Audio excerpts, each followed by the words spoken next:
sana all nililipat ang buhok. Madami mga naglalakad ngayon. Kasi good nga weather. Yan yung may mga nagpipiknik din dun. Sarado lang jacket. Lamig eh. May bola na nga dun ako. Kapunta ako dito, Frozen to, last time. Kaya ang ganda.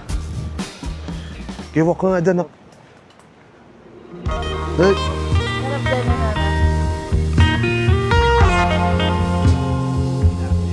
Testing natin.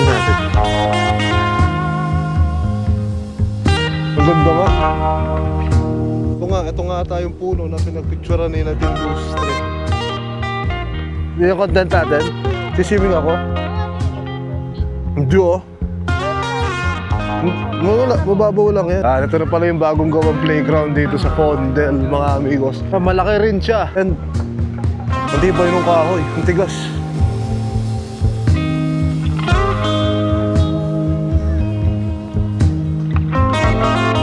Oh.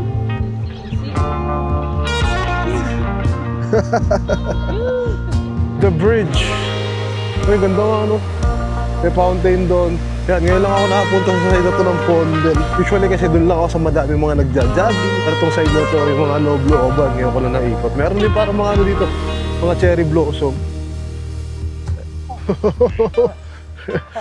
Wild Pokemon appeared. Tapos on my side, mga amigos, ayan sa may tubig na yan. Yan daw yung sikat dito na Milk House.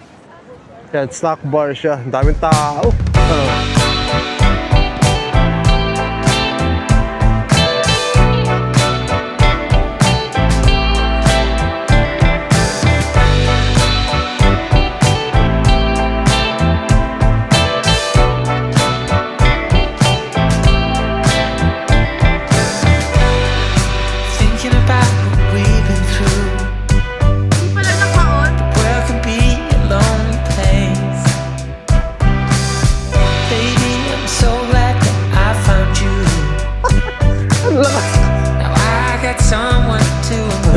Ito.